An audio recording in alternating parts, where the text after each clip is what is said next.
Welcome. This is the second meeting of the Minotaur Book Club. Minotaur stands for the old myth of King Minos, who wanted to rule as a demigod.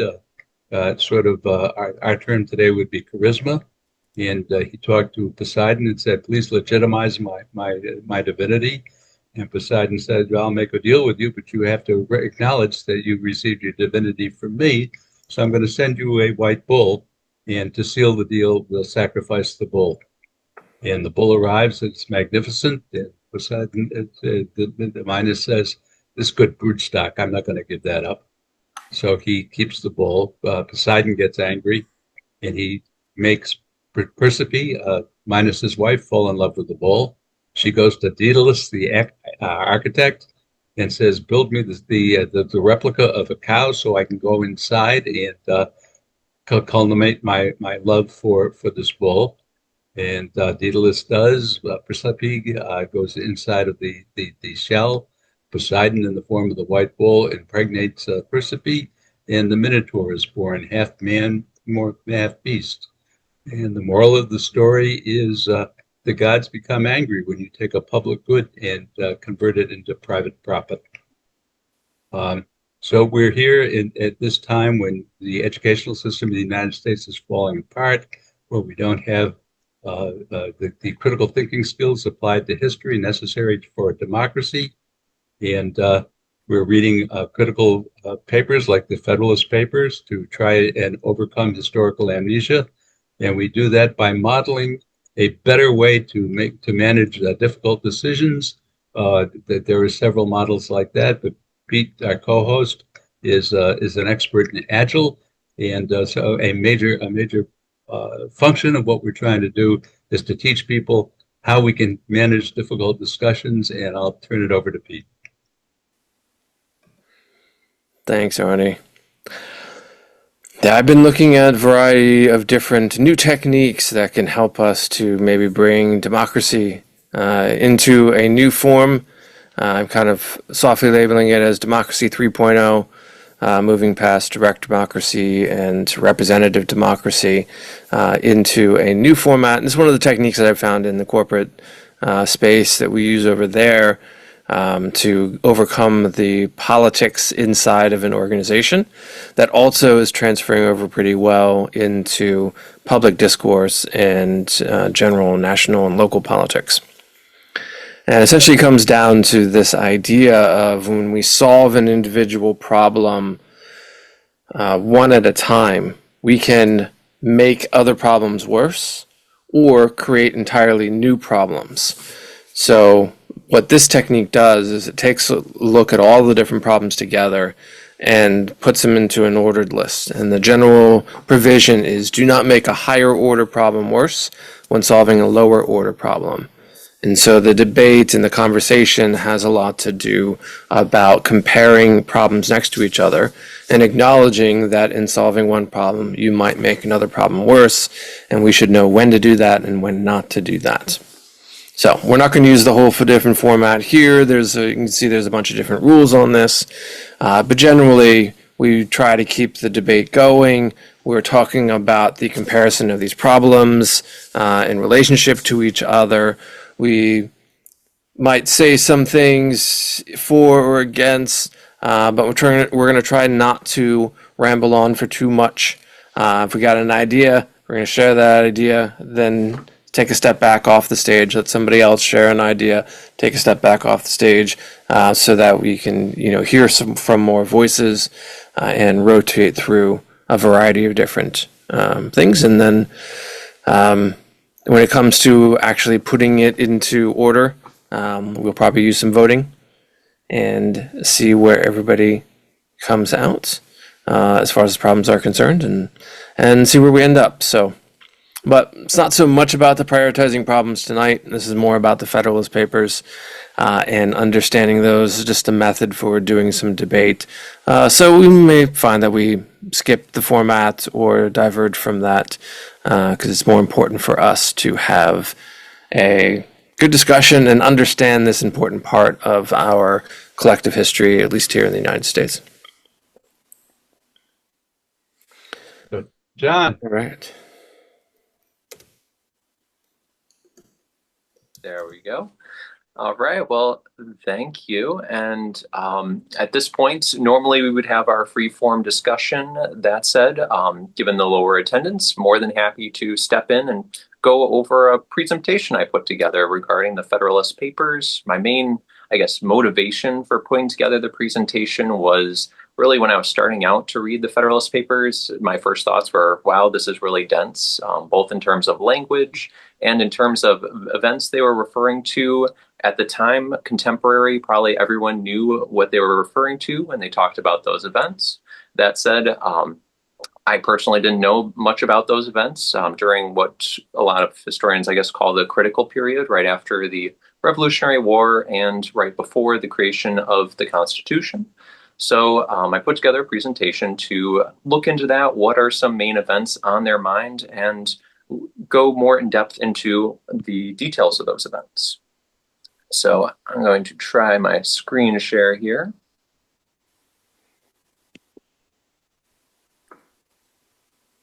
There we go. All right, so just to confirm, do you currently see a timeline on the screen here? I see it. Can you make it a little bigger, John? Yeah. There we go. That's max, yeah. Perfect. Alrighty, so originally I was just going to go over the critical period, which is going to be my main focus, but I do have a few things queued up here just for, I guess, mostly general knowledge, and also they will play a role in later items. So firstly, Declaration of Independence signed in July of 1776. That I at least knew going in, and then after that, what I did not know is that Pennsylvania signed a new state constitution. Most of the states did, but Pennsylvania was unique in that it was especially democratic in its nature, and we'll go more into that later. And then the Articles of Confederation were drafted, however, not yet ratified. And they were ratified in all states other than Maryland, Delaware, and New Jersey in 1778. However, they would be basically the rule of the day, so to speak, during that time period. There's also a Fort Wilson riot, which we'll go into later. Maryland eventually does sign the Articles of Confederation, being the last state to do so, and making that the official law of the land at that point in 1781. Then the Siege of Yorktown occurred, which not necessarily officially ended the Revolutionary War, but basically was one of the last major battles. A few things to note too, in which will have a major impact later on, is that you'll note that one US continental dollar was worth about 70 cents worth of silver in 1776. By 1777, it was worth 30 cents in silver, so less than half its value. By 1779, it was worth 2 cents in silver, and there's a good quote by George Washington I found that was that basically a US dollar, if you had an entire wagon full of them, you would not be able to purchase an entire wagon full of provisions at that point. So definitely something that would come up more later. And then we have a number of things after basically when the Revolutionary War was nearing its conclusion: the Newburgh Conspiracy, Pennsylvania Line Mutiny, then the official signing of the Treaty of Paris, concluding the Revolutionary War, at least between England and the United States. And then Spain closes the Mississippi River, which would play a role later on in the Jay-Gardoqui Treaty. Treaty of Fort Stanwix signed with the Haudenosaunee or Iroquois Confederacy, which kind of essentially fully ended the Revolutionary War at that point. And then we will go into the Jay-Gardoqui Treaty, Shays' Rebellion as our conclusion, and then the first Federalist Papers are published, which is where we all go into. And also, one other thing to note, 1785, the paper dollar is basically out of commission at that point. While there's still dollars in circulation, it's mainly now all hard currency. So first things first, what is in the Articles of Confederation? Unless explicitly stated elsewhere, power is held by the state, and every state has one vote. And Confederation, at least the way I was kind of thinking of it, was similar in essence to NATO's Article 5, in that if one state's attacked, the Confederation will defend that state. However, if the states want to work within the Confederation to declare a war of aggression, or raise a national army, enter in a treaty, mint coins, or appropriate money, arbitrate disputes and appoint a commander-in-chief, they need a 9 out of 13 states' approval to accomplish that. Also adding new colonies to the Confederation. And they need unanimous approval if they want to ratify or amend the Articles of Confederation themselves. So all in all, much more in favor of the states. There are some restrictions on the states, though. They're restricted in that they can't conduct diplomacy without the consent of the Confederation. They also can't maintain a standing army beyond what the Confederation agrees to. Generally, it's expected that they'll use militias instead. Also, they can't impose duties that interfere with the Confederation's treaties or initiate war. However, there is a bit of an ampersand or asterisk there, in that if they're acting on information of an impending Native American attack, they get a pass to declare war. And if a war breaks out, the states have to fund the treasury, and that obligation will be based on the value of property within that state. So you'll sometimes see states wanting to treat things not as property to get around their obligations. And next up, let's talk about the Pennsylvania Constitution, as sometimes in the Federalist Papers, they definitely refer to, I guess, the flaws in democracy. This is, I think, closer to what they're referring to when they talk about that. They also mention other countries as well. I guess this one might have been most fresh on their mind, though, in that Pennsylvania basically had a rift between the Western settlers and the more loyalist Eastern Pennsylvania, Philadelphia area.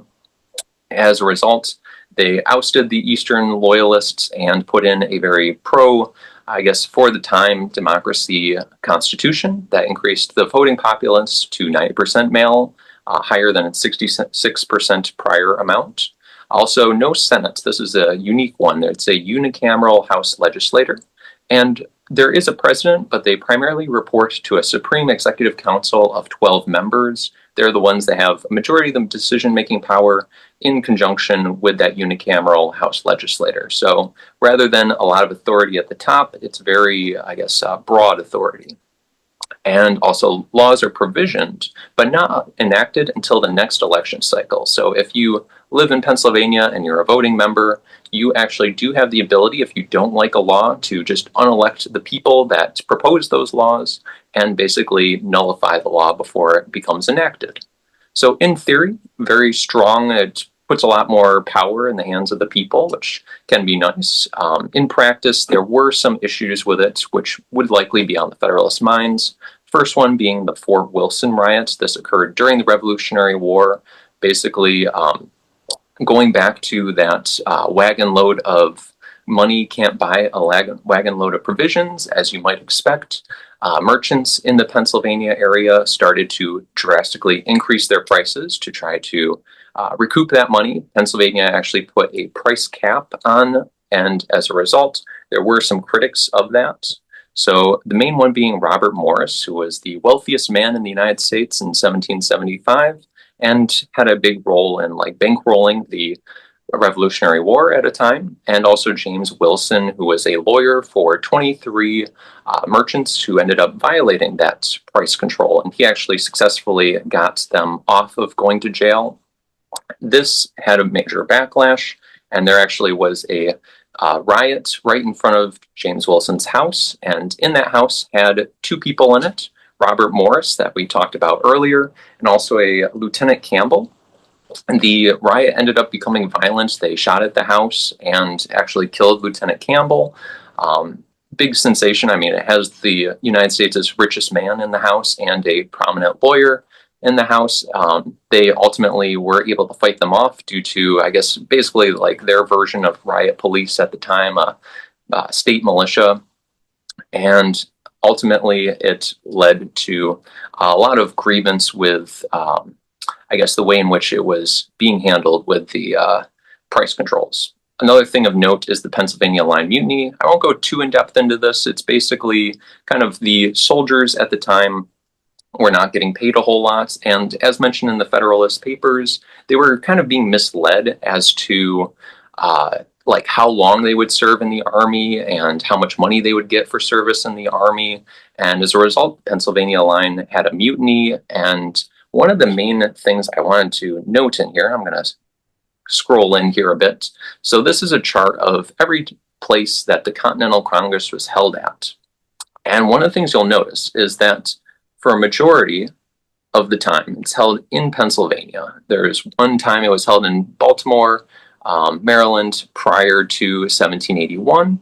Something you'll note, though, is that in 1783 here, right around the time of the Pennsylvania Line Mutiny, is when they had their last conference in Pennsylvania, all the way up till 1790, which is right when the Constitution of Pennsylvania was overturned. So as a result, I imagine that it was on their minds and kind of likely controlled where they ended up holding Congress for a while.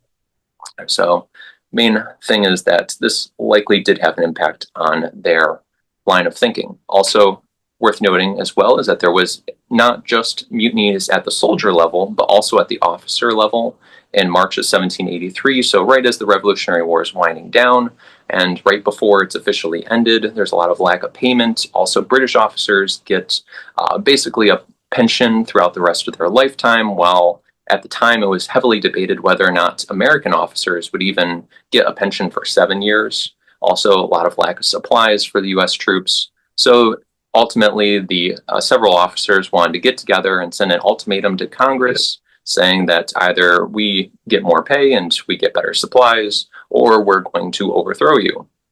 Now, there are 3 people that we know were involved with the conspiracy, Horatio Gates, John Armstrong, and Alexander McDougall, all either majors or major generals.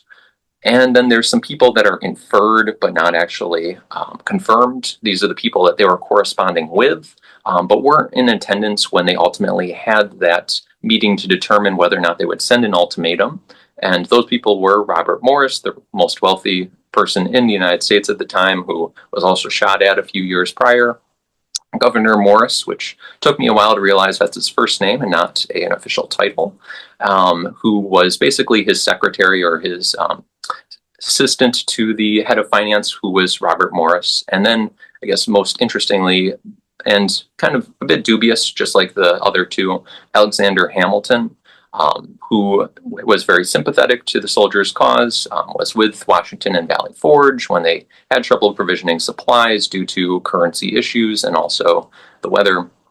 So also worth noting is that the main opponent to all this was George Washington, who they invited to attend a discussion on sending the ultimatum. He ultimately put the kibosh on it, and the conspiracy was disbanded thereafter. Another thing of note is the Haudenosaunee or Iroquois Confederacy. In the Federalist Papers, they mention that not a single war has yet been occasioned by aggressions of the present federal government, feeble as it is.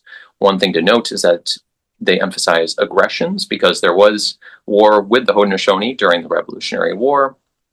And as far as, I guess, the causes of that war are kind of a bit subject to debate even nowadays.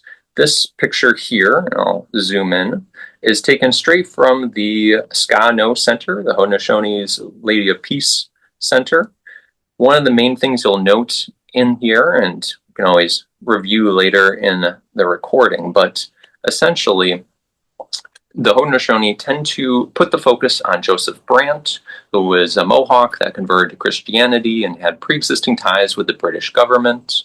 And the Haudenosaunee's official policy was one of neutrality, and him and a number of other tribes and individual Haudenosaunee members violated that policy of neutrality. However, not all of them. There were actually some tribes that supported the United States, namely the Oneida and the Tuscarora, part of them.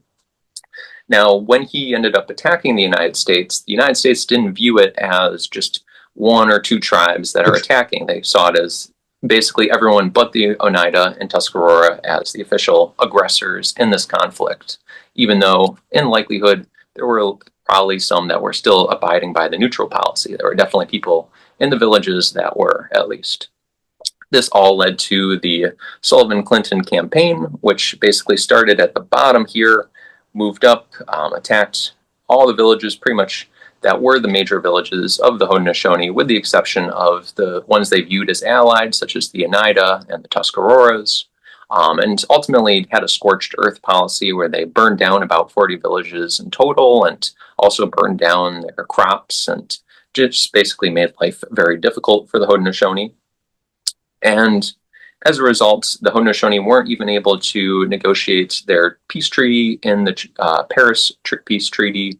Instead, they had a treaty of Fort Stanwix where they lost a bunch of land to the west of New York, or in western New York here, basically everything in the purple. Now, just to conclude things off, let's talk a bit about treaties. So, J. Gardoki Treaty in 1786. One thing to keep in mind is that at this time, and this is something I learned, is that the United States was a bit different than its structure nowadays. So firstly, Massachusetts is in 2 locations, basically modern Maine, as well as traditional Massachusetts. New York comprises the Vermont area. And then Connecticut has a western little piece right down there of territory, and they do have some claims to the Northwest Territory that would come up for debate later. Also, Virginia, North Carolina, and Georgia are much longer than they currently are, with Virginia including part of Kentucky and North Carolina including part of Tennessee, which will play a role later. And then basically all the other states are at their modern day borders for the most part, from what I gathered. Now, this said, there was some disputed territory even after the Treaty of Paris. The United States and Britain disagreed over a lot of the northern portions, and as a result of those disagreements, the British were occupying forts and they were refusing to leave those forts. This, of course, causes the potential for another war with the British, and also Spain is disputing their territory, and not only are they disputing a portion down to the south, they're actually supporting secessionist movements in the South, in Kentucky and part of Tennessee, known as the state of Franklin. And this J. Gardoki Treaty was basically going to help the United States as Spain, not only did they have those supports of secessionist movements, they also cut off trade to the Mississippi. Spain wanted the United States not to go beyond the Mississippi because that would put all of their territory in New Spain at risk. So they wanted this treaty to basically give them navigation rights for 20 to 25 years, depending on who you ask, and the U.S. to stop storing goods in Spanish ports without paying duties. What Spain was willing to give was to export goods to their lucrative ports like Havana.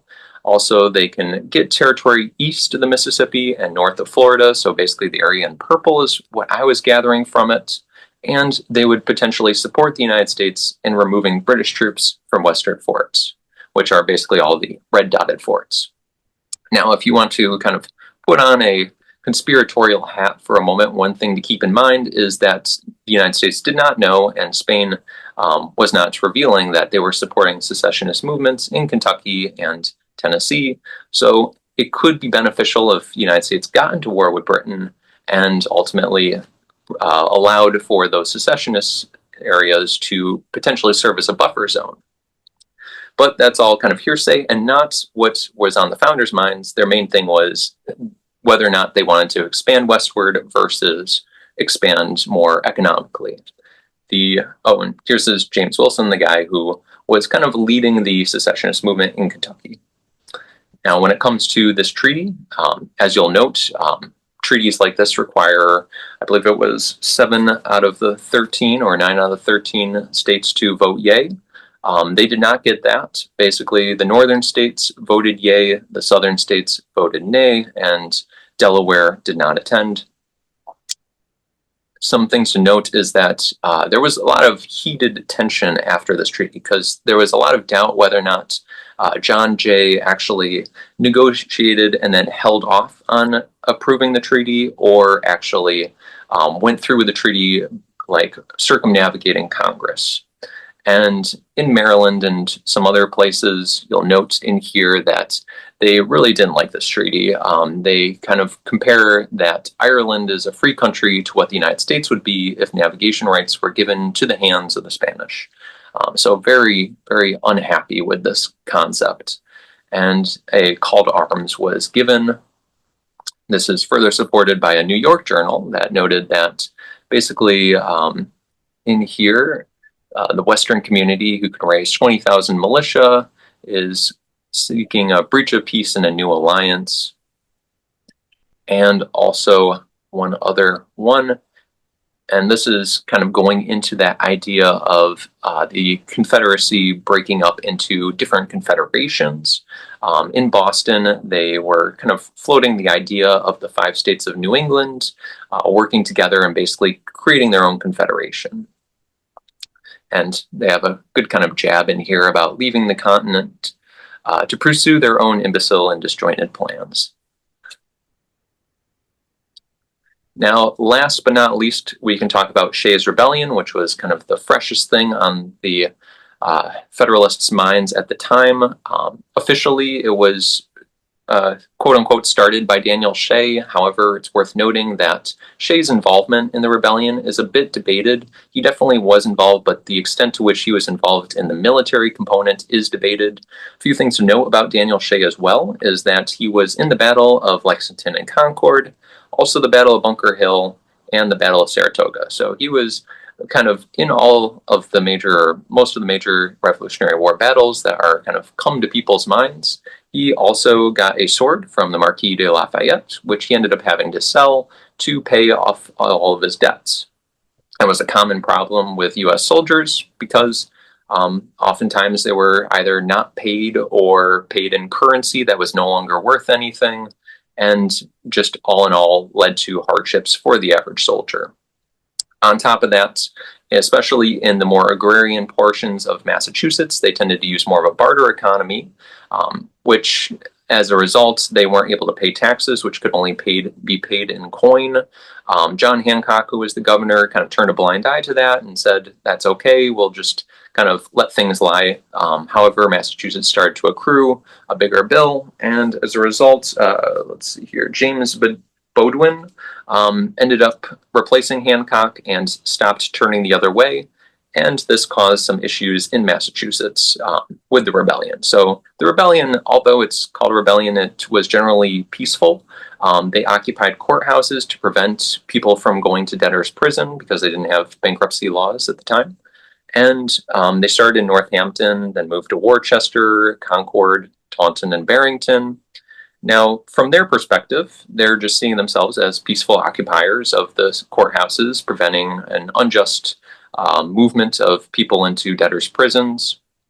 And from the, I guess, more elitist kind of perspective, they're seeing more just, I guess, a rabble preventing common law from occurring. So as a result, things do turn a bit violent. There's an attempt to seize a armory in Springfield by the regulators, as they were officially termed, the rebelling group, that ultimately was put down.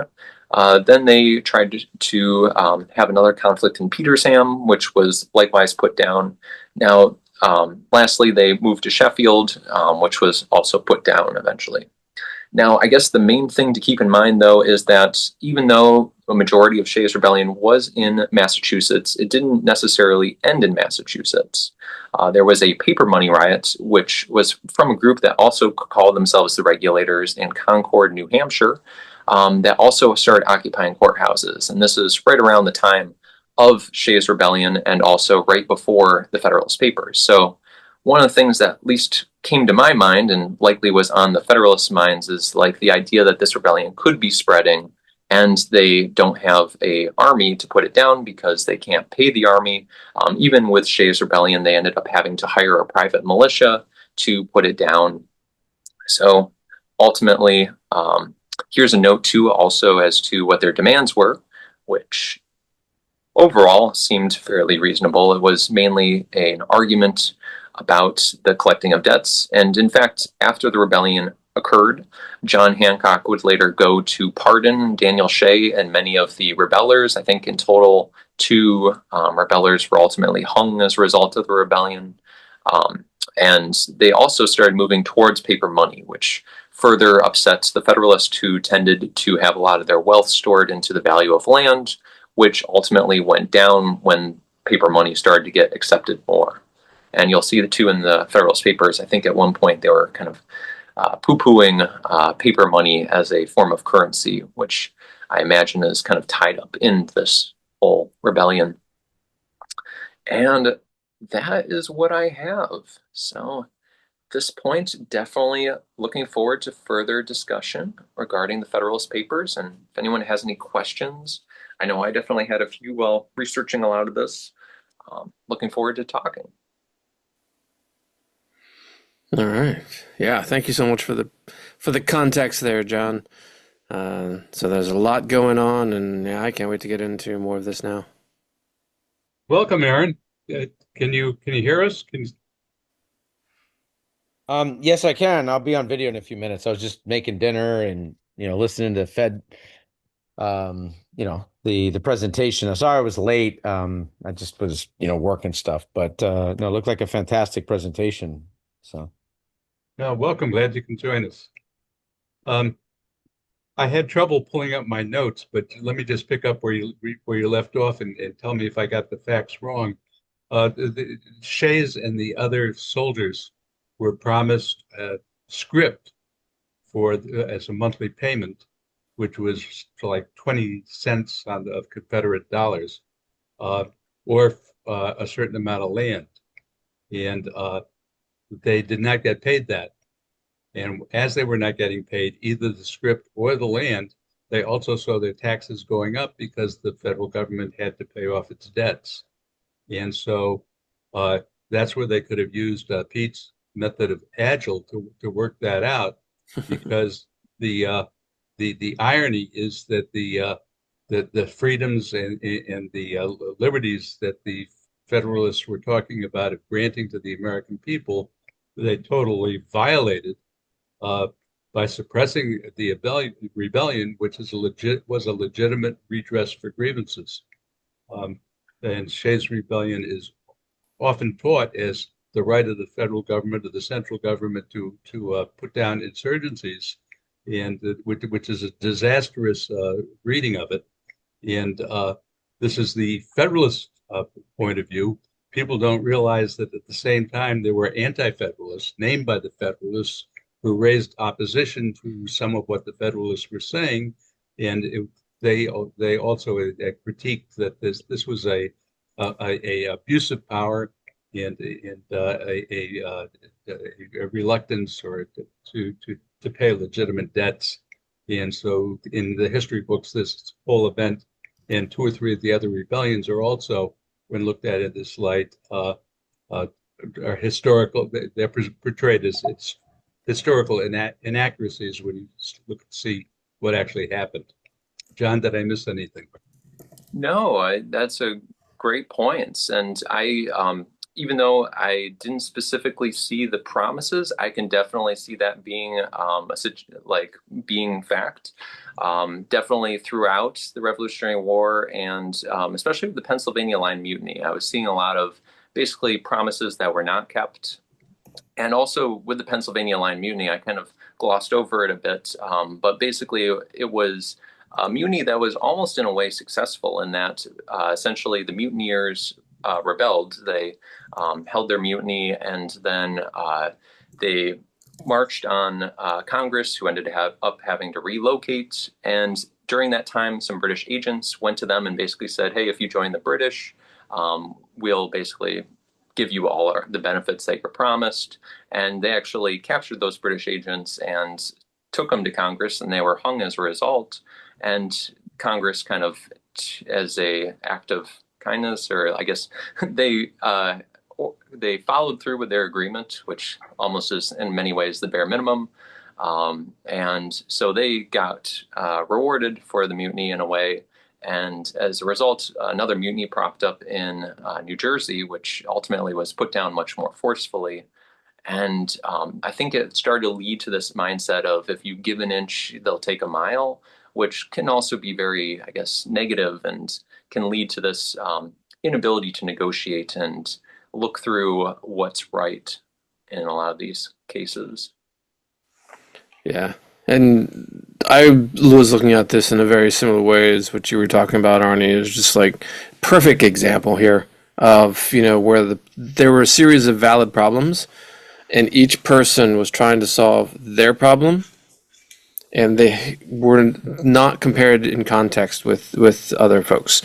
So of course, like I put down a few of them that were mentioned here, the soldiers were owed back wages. So therefore, they didn't have the money that they were promised, having just fought in this war, and so they could not pay, their debts, just as the federal government was having trouble paying their debts. So because the federal government was trying to pay other debts, they were not paying the soldiers, which was a debt. The soldiers didn't have money, so therefore they could not pay their debts. And so as a result, soldiers were being thrown into debtors' prisons, which they thought was a very unfair practice, because had they just been paid by the federal government, then they would have the money to pay off their debts, and then they would no longer be subject to a debtor's prison. So all of these things are interconnected. Not only unfair and unjust, but wonderfully ironic in that these were the guys that fought against the taxation imposed on them by the British. They won the battle to be free of the taxation, and now they're not being paid for it, and they're being put in jail so that the Continental Congress, the government at that point, has actually become, in that instance at least, the Britain that they were fighting against. And I think that's a running theme through some of the things that are happening throughout the Federalist Papers. Yeah. Which is why at some point we'll take a look at what the Anti-Federalists had to say. And I'll kind of propose in here, I think a lot of things would have just worked out differently had they put this problem first. And just not thrown anybody into a debtor's prison simply because they couldn't pay off debts when we knew exactly why they couldn't pay off debts. Well done. I might even throw this one up, and then I'd be curious if you guys would disagree or not, which is to say that, I think it was important for the federal government to pay debts, but still don't need to throw anybody in prison for it, and maybe they don't get their wages right away. I think this two things next to each other is probably debatable, and I don't have enough history to know for sure which one would be which. Aaron, what are your thoughts? Yeah, so I think we have to be careful not to have a modern revisionist view of how states, how armies, how sort of power was welded.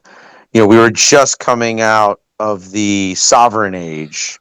We're still in the sovereign age, really, but we were trying to come out of the sovereign age, whether people knew it or not, into this age of states and nations. And, we were, the first sets of parliaments were, within 100 years old or less. So we were still, as practice, raising armies in very similar fashions that we did during, the medieval times and the early Renaissance times, right? You might have had better equipment and, maybe, more literate officers and, some cases better tactics, etc. But we were still in that very, I would almost argue we were closer to post-feudal than we were to sort of what we want to call the 20th century. And I do think examples of that are these, it's almost like, when I was in the Army, we used to always say these things. It's not about being great. It's about sucking less. And there was almost like a suck lessness. So whichever proto-state or, colonial wannabe state or whatever was able to get lucky and either not have too many mature old colonial habits, processes, frictions, laws, then you maintain more agility relative to whoever you were fighting that layered all that friction even against their own their own benefit, their own success.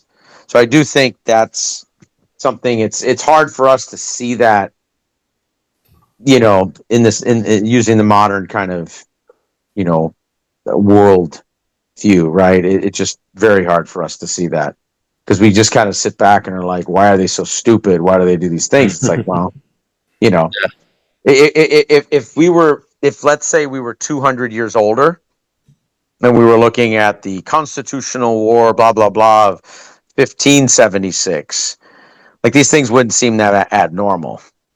Right. And we just have this sort of linear view of like, well, they were just getting really smart. And, if they could create the most sophisticated legal document in human history, well, like, of course they could figure out how to pay people and make sure they have boots.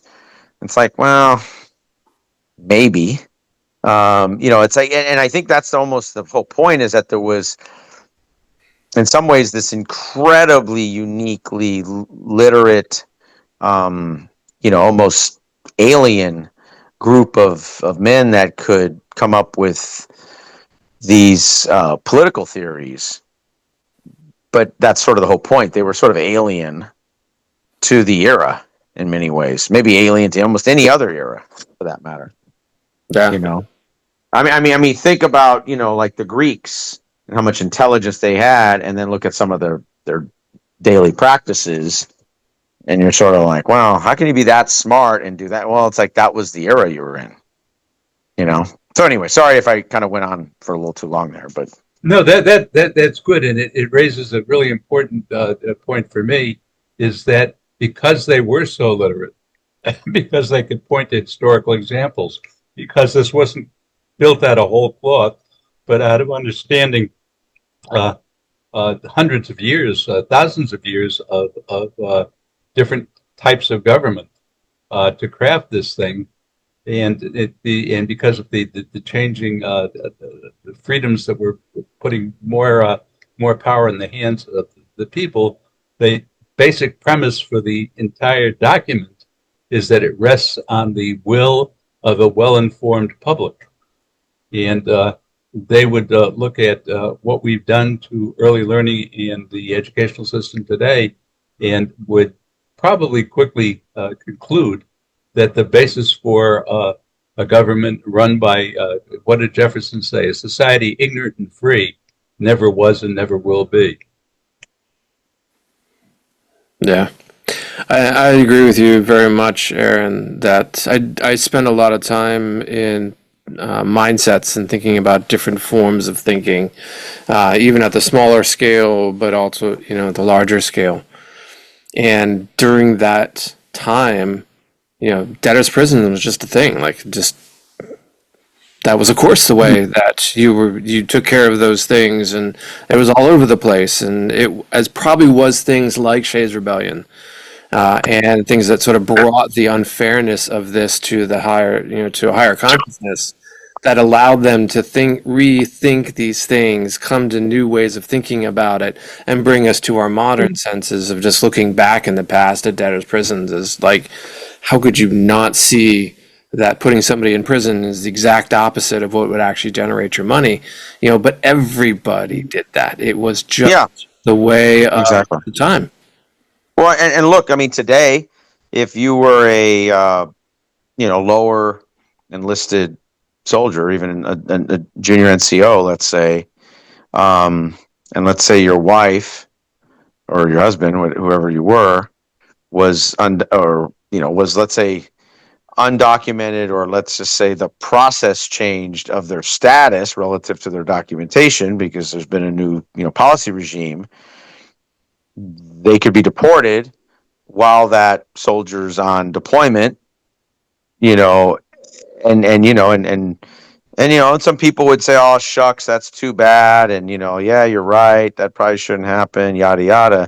But like, no one would sit there and say, look, we need a new policy regime that says don't do that, right? I mean, it takes and so even today, 250 years later, versions that are, obviously more relevant to today's living, can exist at the same time, and wherever someone sits on that pendulum or, spectrum, I doubt most people believe that if a deployed soldier had a changed status spouse with kids, that they probably should be deported, that's ideal for readiness, that you wouldn't make a forced rank prioritization of the deployed soldiers well-being and its value to the national security over, the another, data point of someone being deported or whatever, right? I got to imagine most people would take that position. Yeah. But if they didn't, then it actually explains exactly how the debtor's prison could be viewed in that era as, infinitely more important. Hey, Aaron, let me ask you a question because is it not true that the policy of not fulfilling promises to the military has been a constant theme in American history, even up through today? I mean, I would say yes-ish. I mean, I think it's not linear. It's not like all promises, and I would argue big promises are fulfilled, right? GI Bill. Yeah, arguably the largest promise to any member of any military in human history, which is the GI Bill. And I've benefited from that. I served 5.5 years active duty and 10 years in the Guard, and so yeah, I mean, yeah, so that's real. And so now I think where it gets quirky is that can cross in different eras of priority, right? Of certain cultural business practices, whatever you want to call them, banking practices, social practices, so you can have weird things like, so maybe um, during Civil War or wartime, a certain person could have leadership positions, and then as soon as the war is over, or after a few years, if they're still in, that's taken away from them because they're a certain class of people, and and that's a little weird because it's like, well, if you're good enough to do this in the gunfight, you'd probably be good enough to do it when you're just doing fort duty or post duty, right? So there's been versions of that over eras. I would say today that's fairly limited. I mean, I think the deportation one is probably one of those weird ones that we Well, still stuck with. what about the tent cities of soldiers in Washington? What was that under FDR or Truman? Yeah, so that Or, started under FDR, and actually, technically, the protest movement started under Hoover in the late 20s, and then obviously with the Great Depression, exploded. I mean, it was going to explode whoever got elected, obviously, and that one, and you could argue actually that was we'll call it feed. That was seed and feed and input for like GI Bill years later, decades, yes. decade or two later. I'm not going to say it was one for one relationship, but it was definitely, on the minds of, if you were a state legislator who had, because remember, we were still in that era until World War II, really, that your force composition, in some ways was drafted still at a state level and then rolled into units for national training, which became sort of our, the American Expeditionary Force for World War One. So we still have this very weird relationship with the. I mean, not weird; it's pretty normal anywhere else, but for the United States in the modern world, the relationship with sort of the states. So if you were a state legislator, let's say in the mid-20s, and the troops had gotten screwed over by World War One policies and didn't get their benefits and this and that. By the time you made Congress, let's say in the mid-late 30s and World War II's, and then maybe you're a more senior Congress member in the mid-late 40s, you're probably voting for a GI Bill, right? Like you have this connection to that history in with World War One soldiers and obviously the World War II ones. So, and that's something that a lot of people don't realize is that original GI Bill benefits were not retroactive pre-World War II. They became retroactive later. So Eisenhower and Kennedy and LBJ especially changed that. Obviously, the soldiers were a lot older then, but still, I mean, it's better late than never. And once again, this is a program that's never existed, which I've always found, like, once again, actually to be very objective, right? Like, we've had this innovation for what, 80 years now in the United States. And you know, so you could argue this like an innovate, like pretend another innovation in the 17th, 18th century with technology or policy, you know, Napoleonic army, Prussian army. This is like an innovation like that, and how you treat your soldiers. And we had it during non-volunteer and volunteer, right? So it spans that regardless. And nobody else. And by the way, when I say nobody else, like talking about this to other people in other countries, I was assigned in NATO units and stuff, is literally like talking to them about living on Mars. Like, it's a whole other thing. It just have no concept of what the hell this even means. Wait, you mean you get money? Like, wait, you get a zero down payment for a house, and you get, you know, of course they have healthcare benefits, but like you get all these other veterans benefits, you know, kind of college stuff. You can pass it to your kids. Like, what the hell are you talking about? So it's like this innovation, you can make an argument, might not ever happen anywhere else in the world. Like, this might be a thing we have for hundreds of years. And, you know, so I think we always got to be careful with these, I don't want to call it revisionist, but like retroactive assumptions about what makes sense, you know, for obvious reasons, because they sure don't make sense always everywhere forever. Aaron, I don't want to beat this to death. That's okay. That's what we do. I think you're basically right. I basically agree with everything you said.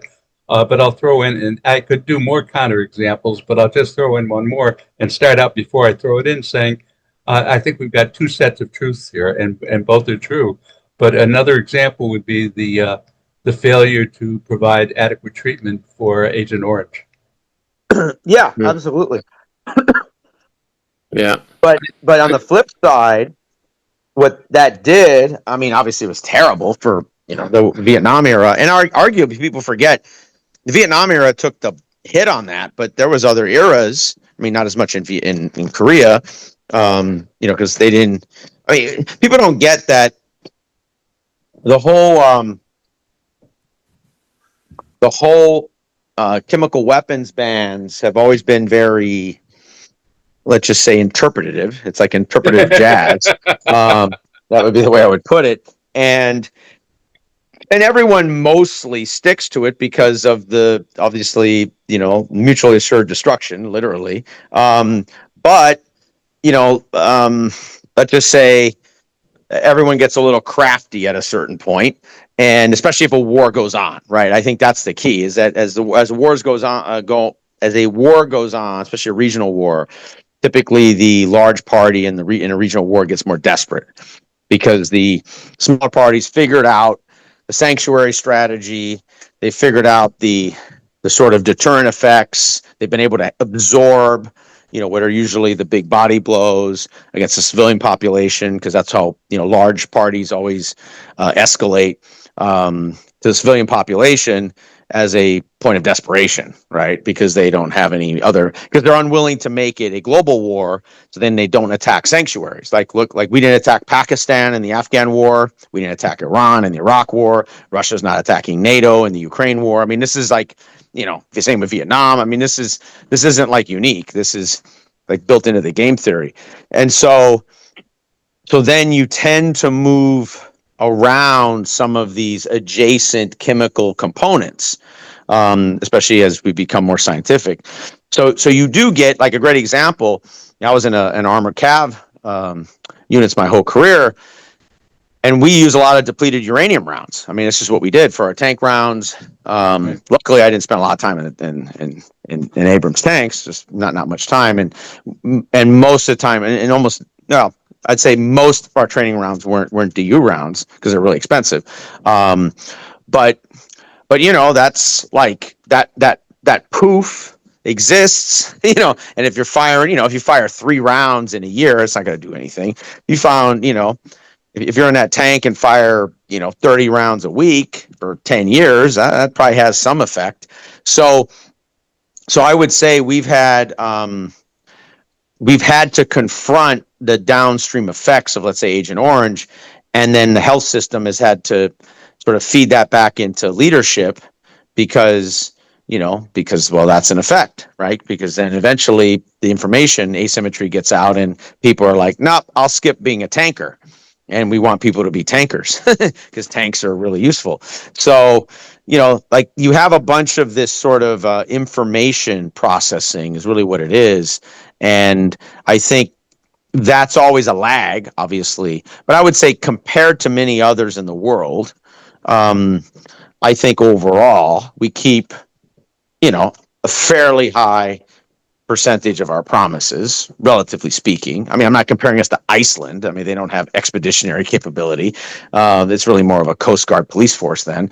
But I mean, to any advanced military, I think we're reasonably, contractually obligate. And we might be late. I think when you're really big, you're always late because it's just so much demand from so many directions. So sorry, I went way down the horse beating category there. Go for it, John. You haven't talked in a while. Actually, I just had a thought too. You brought up a good point about like that scale and its, I guess, impact on ability to, agree to promises. And one of the debates I've been having and continue to have while reading Federalist Papers and will likely have while reading the Anti-Federalist Papers is whether or not, a larger institution that's centralized, similar to what the Federalist Papers is arguing for, tends to lead to, less ability to fulfill obligations, or if it kind of creates the ability to fulfill those obligations better. Do any of you have, thoughts about, the pros and cons of the arguments of the Federalist Papers in regards to ability to meet promises, either for soldiers or treaty negotiations? Well, that's a great question. I mean, I think the real issue is if somebody, I think we really forget in the end that we're the most, that what we really are is a legalistic superpower, like an empire of the ages legalistically. Right. And I don't mean that as a negative. I'm not in some like hate lawyers day kind of thing. I mean, that's separate if you're into it, but I'm saying just at a pragmatic level. And like historically speaking, and the Romans obviously were what I like to call a semi-legalistic, like they took days off, and so, that's probably pretty accurate, right? They were probably a 50%. Like when they were really doing it, they were really doing it. And when they weren't, they really weren't. But in some ways, that's kind of what we really are, as a corrective to that. And the Chinese have been that before, but and I would probably say if you accumulate their history, because they were really an administrative, like almost an authoritarian administrative bureaucracy is what the Chinese were, which legalism was like downstream from. And in our case, it's sort of like legalism is upstream, and then we gain our legitimacy from it.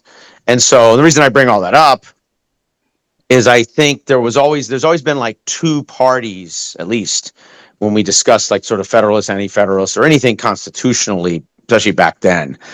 There were I would almost call them the physicists, right? The purists, the mathematicians who are like, like we're doing like almost legal physics. Like we have to get these interlocking things right. Like I understand, Joey's going to lose his horse. That's too bad, but like doesn't matter. Like the legalism here has to prevail, precedent, the standard, etc.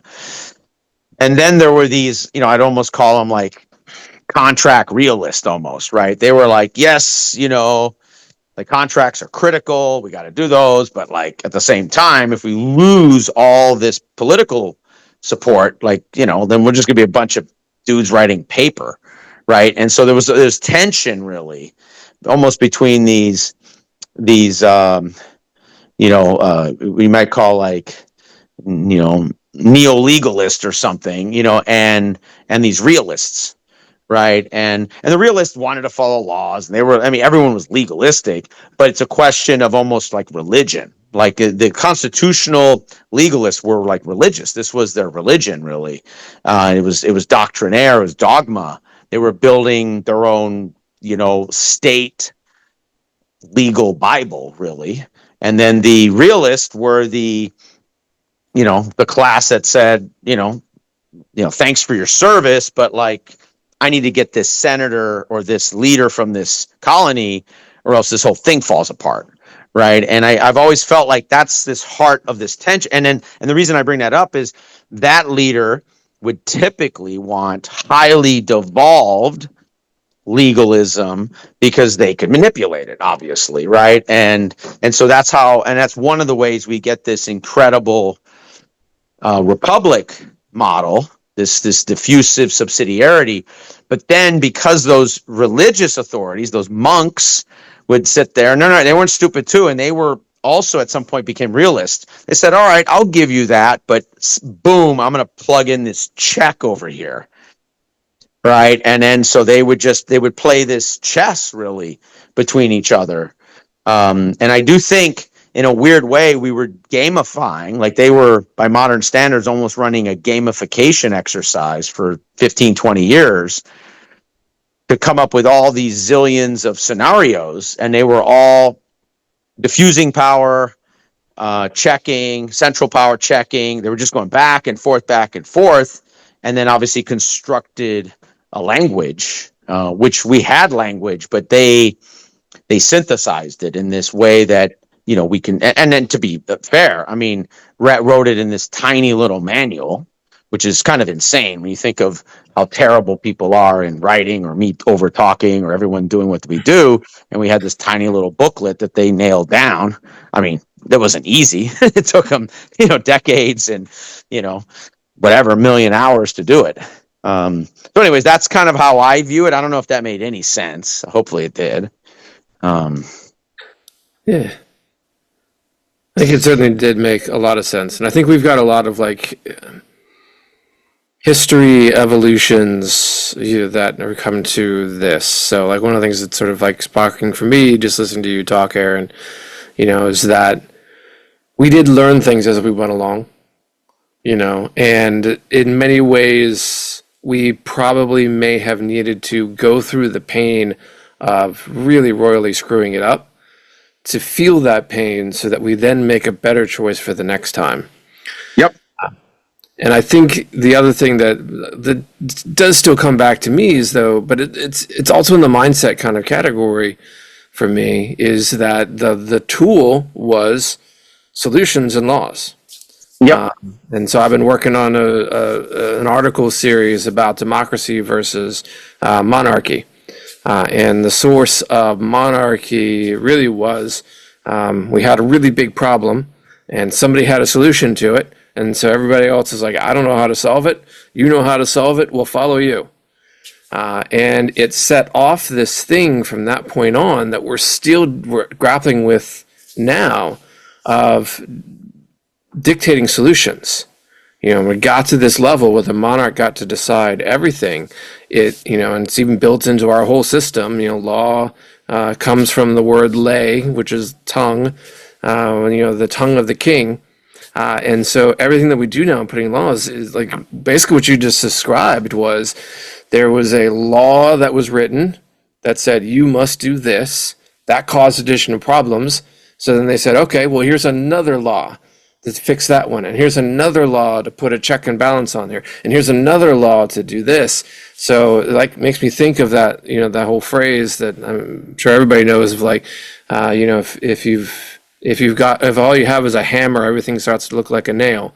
And so if the only tool that we have for governance is writing laws, then that's just what we're going to do. We're going to layer and create this compound thing. And it's so easy to find a law that you're going to break. And then you can point at it and say, oh, you broke a law. You did something wrong. And now like you can discount everything else. But once you when you dial it all back, that law was here there's a chain reaction to this thing. And that's why I like tackling problems inside of organizations, because you get to a better outcome faster. But still, inside of organizations, they do the same thing. We're all programmed as a group, as a country, as a world. I think predominantly in the world, we're programmed to roll out another solution to fix the problems caused by the previous solution. No, absolutely. I also think it's also one of the challenges in Americanism ever being held to any standard anywhere else, because in some ways we're very similar to, and I don't mean this in the way of the word choice, because a lot of times those words are loaded with other meanings, but in the sort of unique exceptionalism, whether it's exceptionally good or bad, that the United States is as a historic legal super hyper mega empire power, right? Like legally, I'm saying legally, forget about all the other sources of power, but just legally. And the reason I think this is the case is I can point out, and these aren't kind of bozo places, but kind of as big as they get, places that just cannot, like the UK can't put a constitution together. They tried. They got about 300 years of swinging around and having one for a minute, and then got problems. Okay, timeout. Constitution gets a timeout because Johnny didn't do his homework, doesn't get to go out and play. And the Israelis can't do it. Look, the EU, the moment they ran into any resistance in the 2000s. I mean, think about what this really means. Think about what our experience was. Right, so the EU tried to, as a trade union moving to a legalistic, social democratic movement, right? But you could argue political legal system, needed states to agree to a European Union constitution, and the Brits and the Dutch raised a whole bunch of big questions, and for years kept saying, don't do this, it ain't gonna work.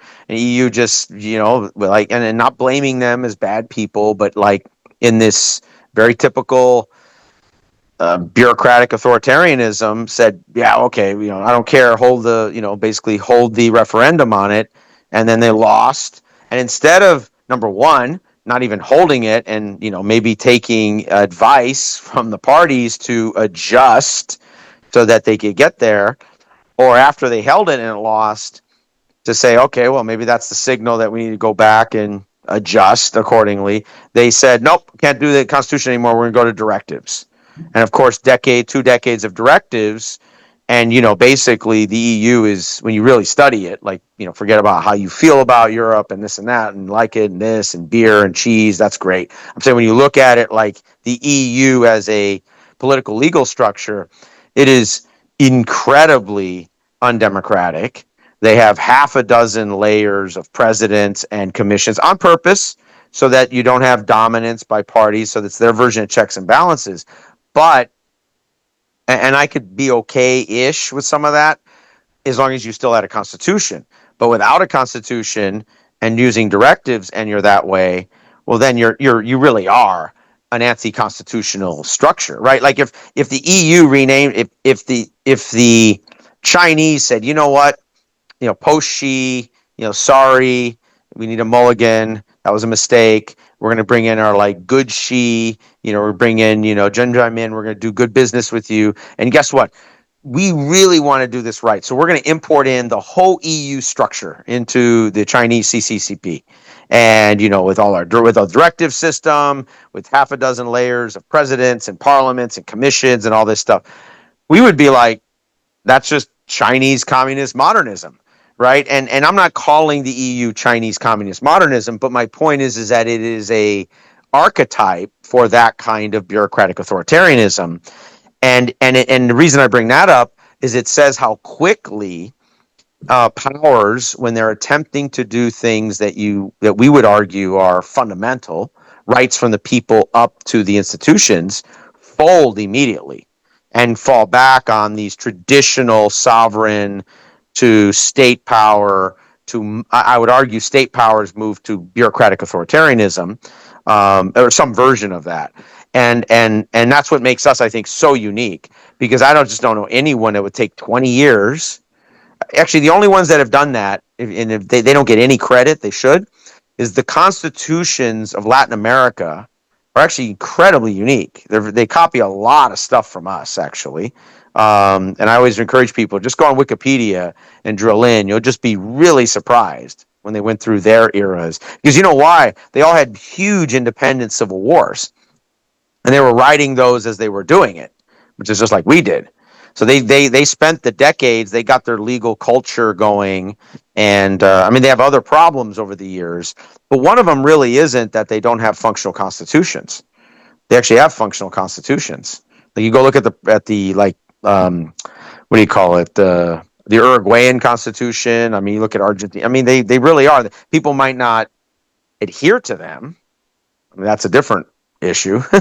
But I mean, but so I'm just saying, like, I don't know, hopefully that made some sense, but that this idea that people copy us, I really think is just a fool's errand.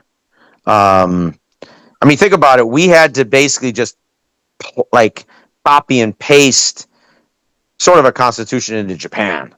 And then they took it so literally that 99% of people were getting convicted for like 60 years, which is absurd, higher than like peak Soviet or Chinese Mao, right? It's like, because, they just were like, arrested, you must be guilty, and it was legalism, right? I mean, let's be honest, it was formal legal, it's called formalism.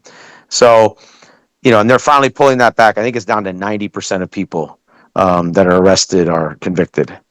So I always tell people, if you go to Japan, do not get arrested. Don't do anything to get arrested. Don't screw around there. I'm glad I made it out. Yeah, there you go. I love Japan, but it's. I mean, they have actually a very what do you call it? They have a lot of leeway. That's but once you cross that line, like you got problems. Gotcha. Yeah, I think there's another thing I was writing about is just like there's this default nature that's all over the place. And, one of my premises is that majority of the world lives and works in monarchies, and mostly because we don't know the difference. So if we take like the principles of what was a monarchy and we sort of extrapolate that out to now, and I kind of nail it down to, basically it's the premise of choose the best person for the job and let them make all the decisions. And if you take that pattern and look at all the places that exist that we apply that, it is pretty much everywhere. And so, the European system much, much better than I do. But hearing you talk about it, I'm sort of hearing those reflections, and kind of like when we were talking about debtor's prison, it's just the way things are. Like, I wonder, in multiple hundreds of years into the future, and they look back at this period, I hope that they're at a point where they're like, how could they not get out of this idea of like putting somebody in charge and just letting them do whatever they want to? We've really struggled with that over and over again, and our way of counterbalancing that has been, okay, well then let's give this portion to this person, put them in charge, and they get in, and like that's basically, let's divvy this up between multiple different monarchs, and then they'll keep a check and balance on each other. When I really just see like the core problem of a lot of what we're doing is that we just have stopped listening to each other and collaborating on things, and instead just handed over power to people and said, well, you've got the job and you were elected to the job, or we already chose to put you into this position, and so we're gonna have to just let you do whatever you want to do. Just blows my mind sometimes, but just how often that comes up and that's used. And I'm really speaking more in the corporate world, although it does, play out in the political sphere as well. but I go into organization after organization, and there's a huge problem that's come up, and we talk about it, and we find out what the source of it is, and everybody's like, well, this has to stop. And we're like, oh, but this policy came from that person, and they're high enough in the hierarchy. And then if they don't want to change, there's nothing we can do about it. We got to keep going. Well, but because that's ultimately, I mean, I'm a very Hobbesian person when it comes to like political theory, because it's a pretty Hobbesian world around power. I don't necessarily wish that, but I'm also a realist. So, and obviously you can be fortunate, get lucky, work hard to find a place that isn't governed that way, in an organization, and try to live around that, and kind of in a nice little version of Hawaii or something in your corporate life. But, as a rolling average, places are pretty Hobbesian, and those centers of power do not give up power. I mean, literally, you'll have places will be taken over. Places will be, like merger and acquisitions. Places will be challenged through shareholder revolts. I mean, just because those powers will not adjust, and that's in the corporate world. I mean, it's rare been the company that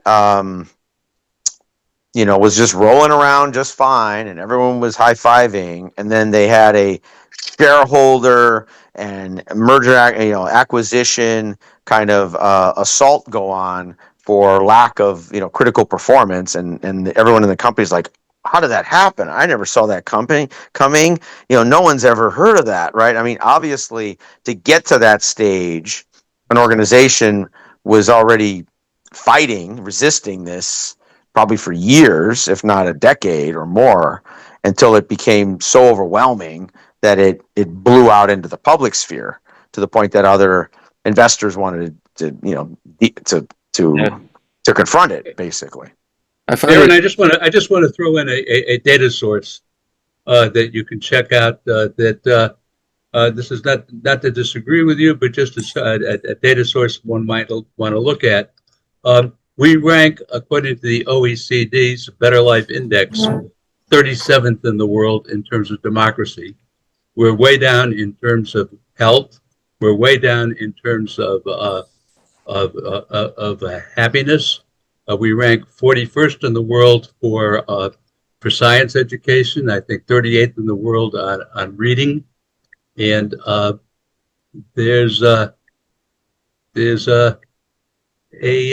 I'd be very careful about throwing out the notion of American exceptionalism once you start to look at the comparative data.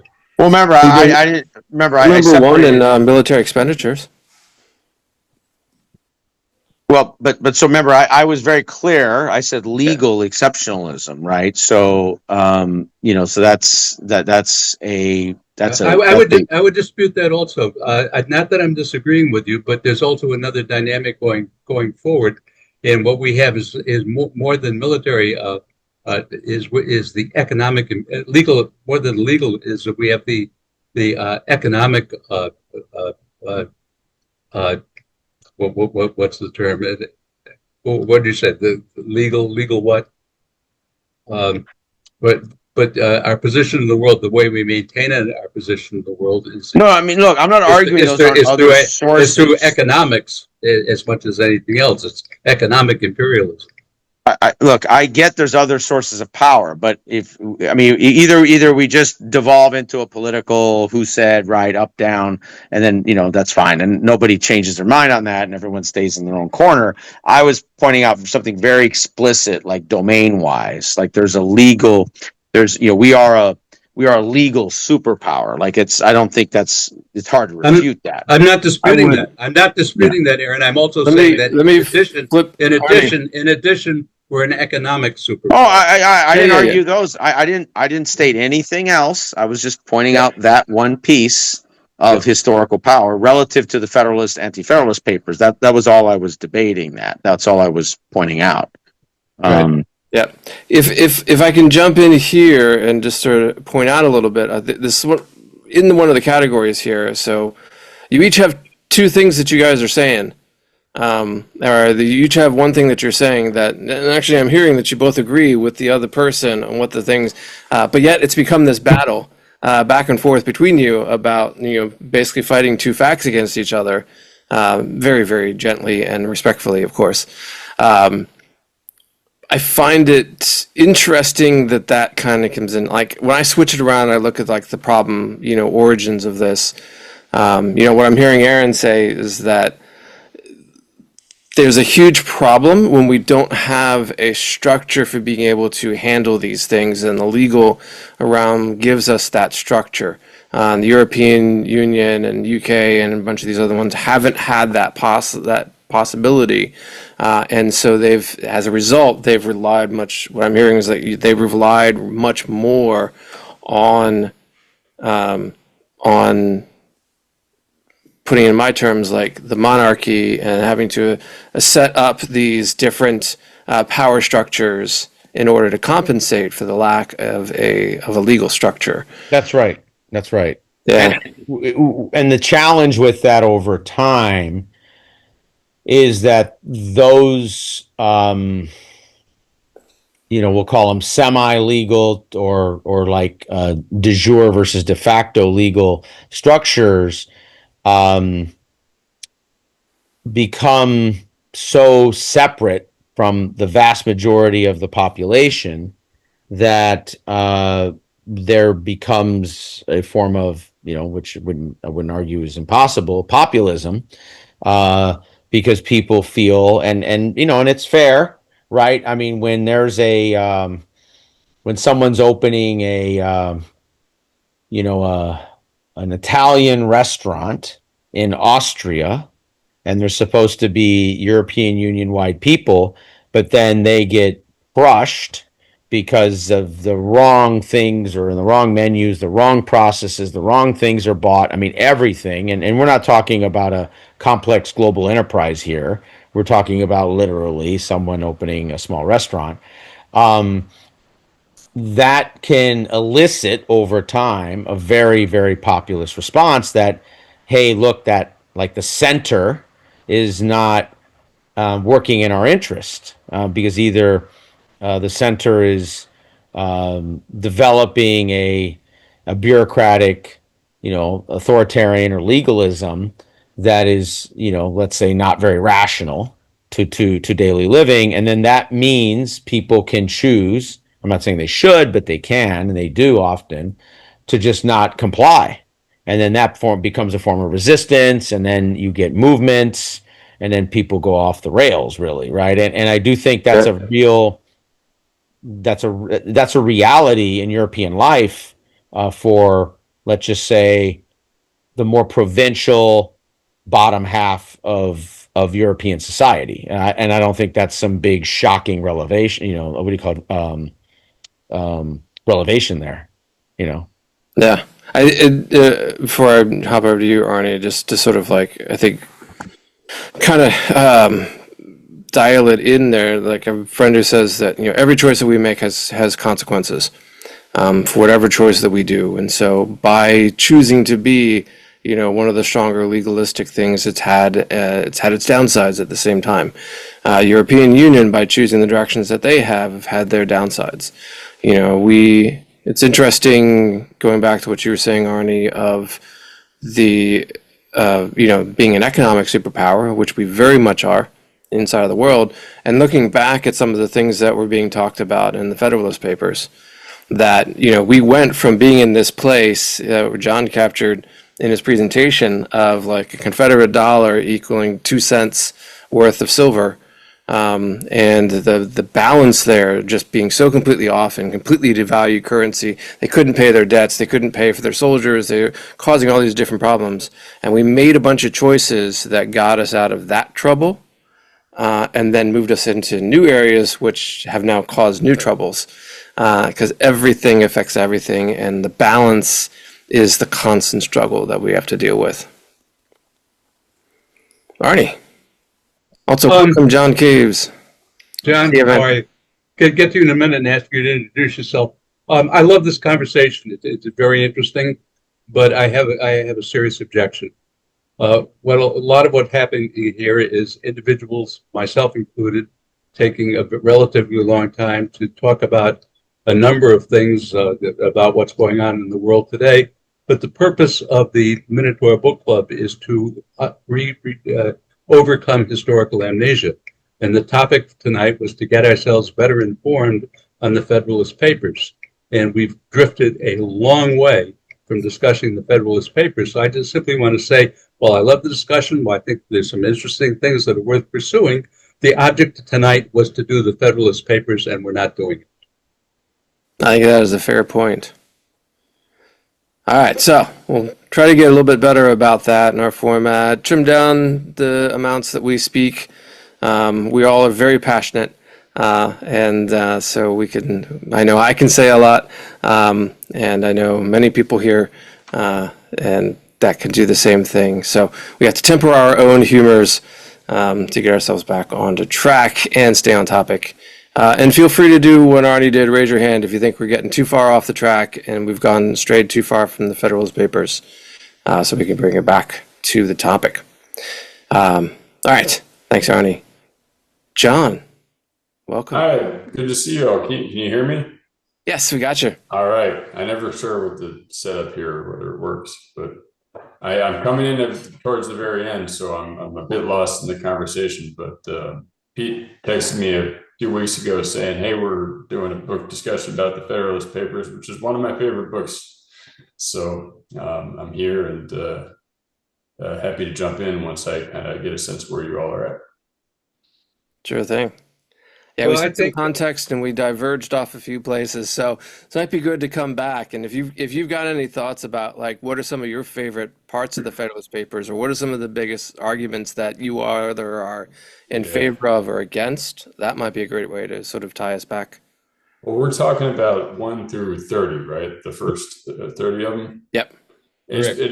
Full disclaimer, it's been a while since I read all these, so I'm kind of jumping in. I flipped through it a little bit before coming, but I think what had struck me when I read the first third of the Federalist Papers the first time around was really how it's really kind of the setup. Like they're setting up the sort of basic parameter or the constraints that the new republic basically has to operate under, and what struck me is how outward facing it was. They're doing a lot of sort of looking at the United States and its place in the world and thinking through, hey, how are we able to be united enough and powerful enough that we can keep all of these, at the time, fairly predatory European powers from either kind of picking off the states one by one or playing them off each other for their own ends. And really, trying to do that in a way that maintained the, small R republic, sort of Republican liberty that they had all fought for. And they were really, it was a real big conundrum for them because at the time, the conventional wisdom was, and I think there's something to it, that it's hard to maintain a large republic. All the historical examples they had, and they go through a lot of them, were small city states. And they were very preoccupied with Rome, which lost its republic. And so they're trying to think through how to fix this problem. And they lean a lot on Montesquieu and his idea of, what he calls the sort of, I don't remember the exact word, the Federal Republic or Confederation of Republics or something like that. And that's kind of what gets them into this basic structure. We need to bind the states close enough together that they're not, completely going off in their own direction. But we can't have just a completely centralizing government, or else pretty soon, that it'll be too big, it'll be too hard to manage, and we'll start to lose the hard-won freedom. And so they spend, 30 essays basically making this argument for how they want to just establish that relationship between the federal government and the states, and a little bit about, I believe it's Federalist 10, where you're talking about, representative versus direct democracy. but it just struck me how it's a lot of effort and a lot of thought up front into just laying down these very simple, basis upon which they build everything else, which is, we want to keep the states together. We need to keep the states together. We're going to do it using this federal republic system. And we're going to do it with a representative versus direct democracy, and that's how we're going to try to solve this problem of small republics being vulnerable to outside aggression and large republics being vulnerable to losing their freedom eternally. And then once they get through all that, then they start going into, okay, now what's everything else going to look like? So they put a lot of thought to it. Yeah. I got a hand up from Arnie. If anybody wants to pursue that interesting comment by John, we can do that. If not, I would recommend that in the time we have remaining, we pick one of the Federalist Papers and take a look at it and debate the actual paper itself. I would recommend 6, 7, or 10, and I think 10 is the most important. But let's stick to the Federalist Papers. All right. Yeah. Aaron, you got your hand up next. Yeah, I mean, I just think number one, it's incredibly impressive that, just these, 3 people in 6 months could produce this much relevant work, and also publish it publicly, right? In sort of modern terms, presented, wide and far from a media standpoint, and have so much sort of internal consistency and philosophy behind it. I mean, it is incredibly impressive. And and we were talking about all the different Federalist Papers to pick. I mean, I think there's there's a lot to there's a lot to choose. I mean, I do think what's interesting is understanding the judicial review, federal courts, like 78, 70, the one-man chief executive. Let's just pick one. Okay, I mean, you had said number 10, right? Means of preventing that rule would by be my majority. choice. Yeah. All right. I got a little bit of a grid here, but does anybody have a good summary of number 10? They're all I'll mixed see if I together in can- my brain, so I don't remember which one was which. I'll see if I can pull mine up. You guys keep going. I'll see if I can find mine. I just flipping through it just now, and what I remember, it's basically Madison is trying to grapple with this problem of faction, which is one of the things they saw as eventually tearing a republic apart. And the beginning of his argument is that you can't, in theory, you could either remove the cause of the faction or you can deal with its effects. But basically, he quickly kind of dismisses this idea of removing the causes of faction. He says it's impossible to do. Either you do it by just establishing a tyrannical government, or you somehow convince everyone to think the same way. And one of those we don't want, the other is impossible. So then he moves on to how do you just mitigate it? How do you deal with the effects? And he's, a big part of that is representative democracy, right? And saying, hey, when you have the more direct democracy, the more people can kind of get riled up, and you can get swept away with whatever the momentary passion is. And so, we're going to make this representative. We're going to have different houses, right? The House and Senate were, different degrees sort of removed from that direct democracy. And that's going to help things kind of cool down a little bit as they move up their government.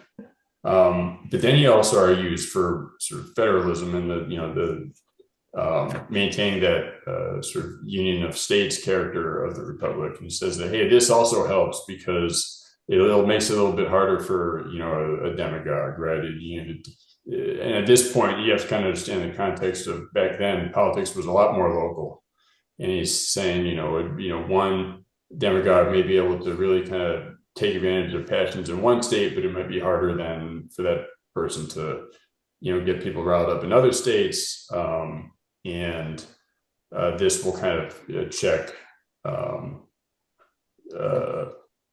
this sort of factional spirit. That's the one where time seems to have put up a bit of a counterpoint to that argument, as I think communication technologies improved. Yeah. I mean, Madison argued for the happy combination of a republic and pure democracy. And so I think, to follow on what you're saying, John, I think he really emphasized the belief of strong state legislatures and decentralized government, right? And that having subsidiarity as a governmental structure would make it more difficult for candidates to practice vicious acts, as he called it. And I think also what's important is that he was always trying to find this balance, however imperfect it is, so that you're trying to restrain the excesses from that would happen either at a central power level or at a state level, and try to make the power distribution more as diffusive as possible, so that the amount of energy to be required by a tyrant or by a majority. And the larger concern was majorities, actually, like tyranny of the majority, or what they called the opulent against the majority. And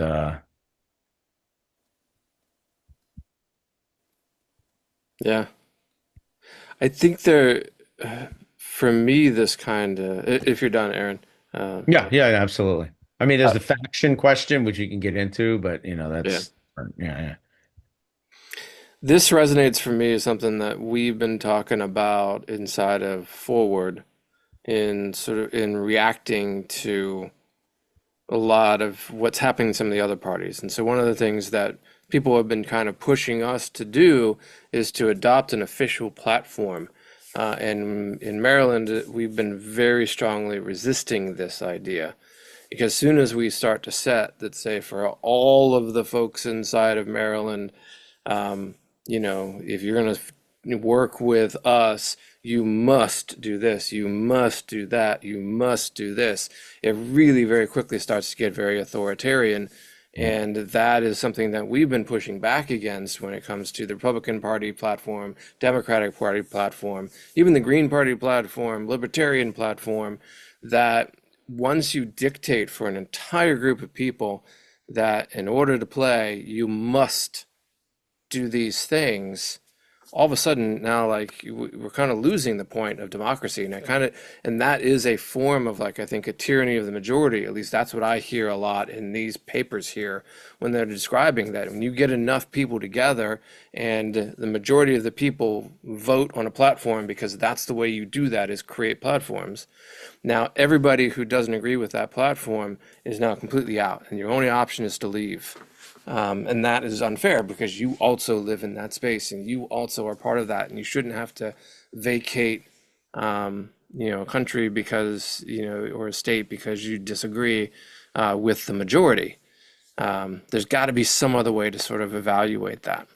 And so kind of how we tackle that is we're really looking at encouraging factions, because we see that as more of encouraging democracy.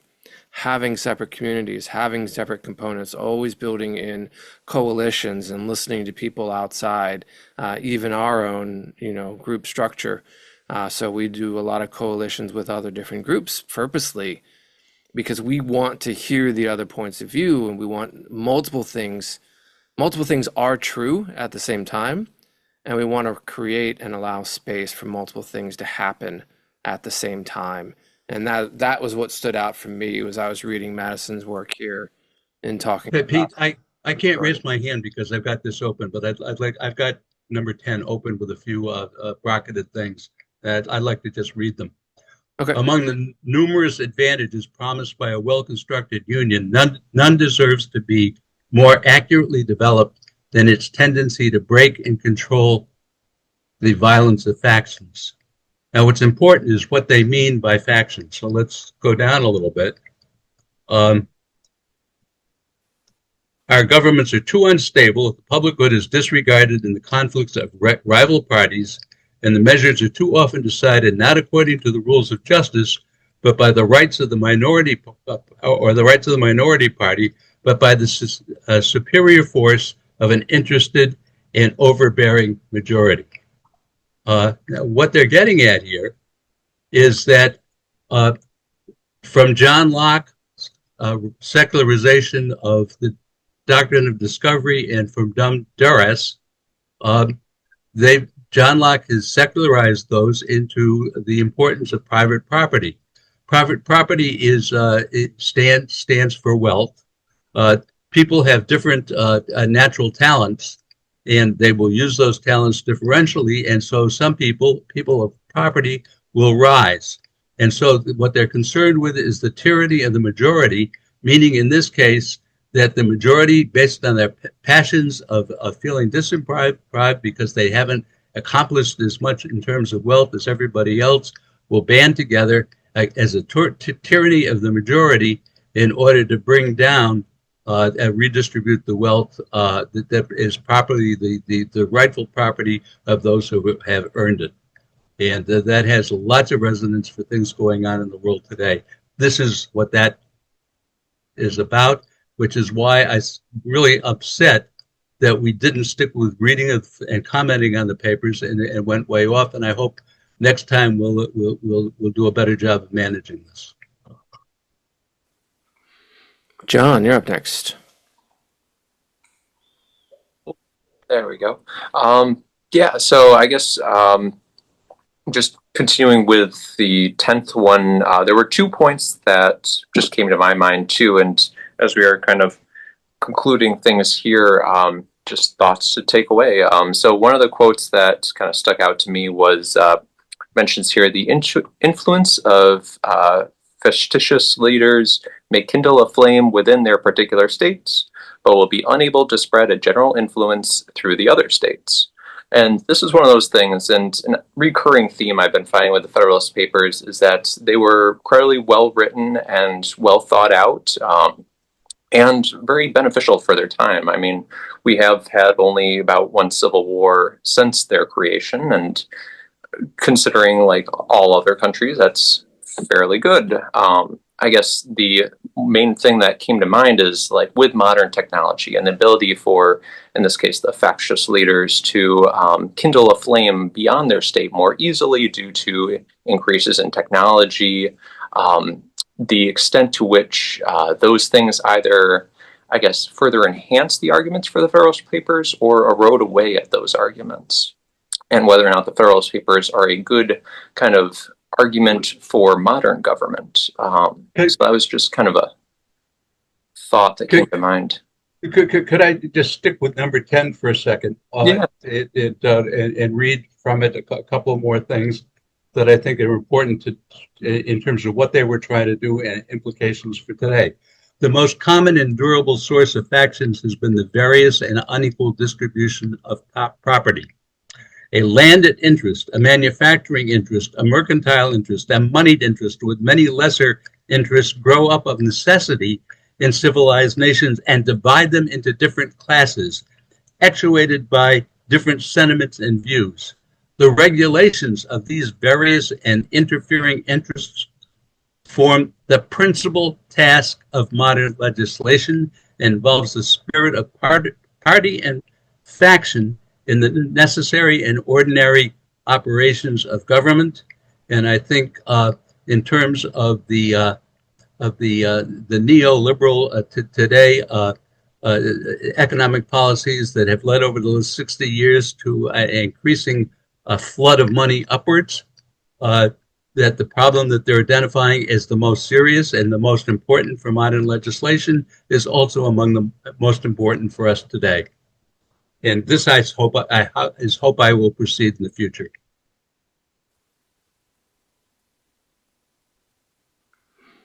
All right. I'm assuming, John, your hand was up from before. So, Aaron, you're up next. Yeah, I mean, so I know, Arnold, you mentioned all of the challenges of today, but they were not responding to those challenges. So they weren't viewing it in future neoliberal economics or in today's definitions of uh, of of sort of the economic interests that we have today. They were looking at it from their viewpoint, right? I mean, so that's, and you said you wanted us to stay on the focus on the Federalist paper. My bad. You're correct. Yeah. So, So let's stick with them. Yeah, I agree. So I do think understanding the challenge of factionalism, and I've always viewed the Federalist Papers as as the three of them trying to work out or struggle their way through all the different dilemmas that they had in balancing all the different interests so that they could construct a modern, relative to that era, state that could stay put together legally and was not dependent on either religion as its core or on sovereign power as its core, but that it was dependent on relative to what we understood then as terms of suffrage of legal humans then relative to that world, those people and their representatives. So that form of subsidiarity of balance of power between the center and the and the state, or the diffusion of that power between the center and the state. And I do think that's a big component here. It's very simple organically, just looking at history, to think that power always automatically has to devolve from the center. Like it starts there and then it's just given out. And I think a thing it's easy to forget is that they were constructing almost like it was like chemistry, right? It was like a beaker. I'm sorry, Aaron, what you're saying is interesting, but the topic of number 10 is division of property. That's the problem. It's not the top. The topic of 10 isn't the division of property. That's not the topic. That's not what the principal task of modern legislation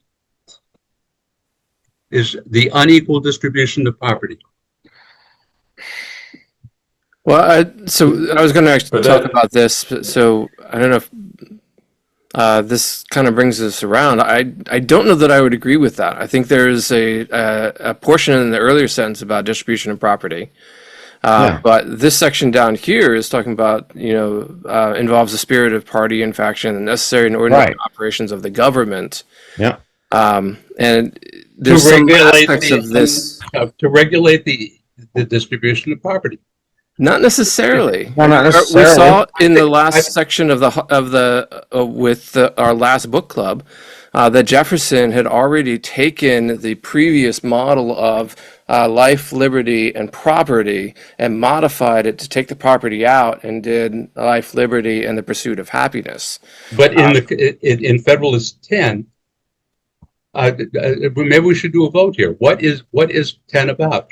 I say it's about protecting against the tyranny of the majority to redistribute the wealth of the nation from those that have more to those that have less. That's what I think 10 is about.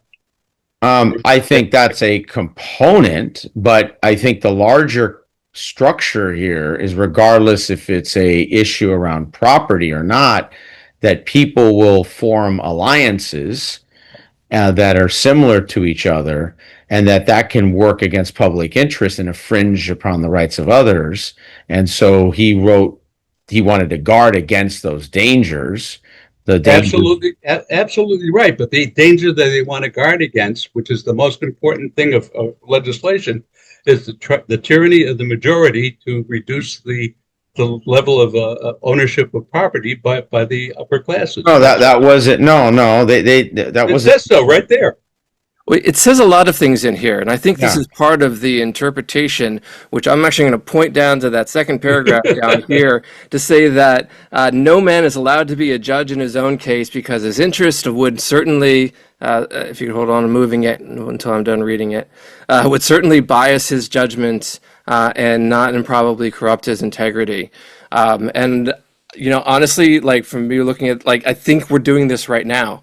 Like Yep. we each have a bias that we are bringing to this reading of the conversation, that we're looking at this thing. We see different things in it. And one of the things that I see in 10 that I think is masterful of, you know, what he's writing here is that we are going, like some people, I'll go back to the top of that section there. So some people have a landed interest. Some people have a manufacturing interest. Some people have a mercantile interest. Some people have a moneyed interest. We all have different skills and things that we care about. And I think you are correct, Arnie, in some aspects of this, which is that up until this point, the idea of whether you were a citizen or not was completely defined by how much property you owned.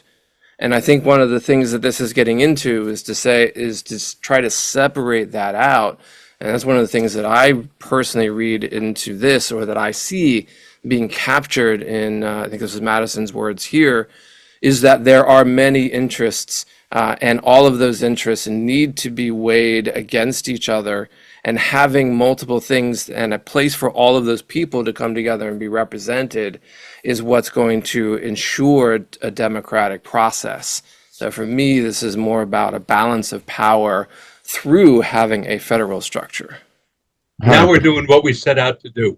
We're discussing the meaning of it. So I'm very happy now. We can disagree all we want. I'm happy with that. But we're talking about what we should be talking about. Yep. Yes, we are.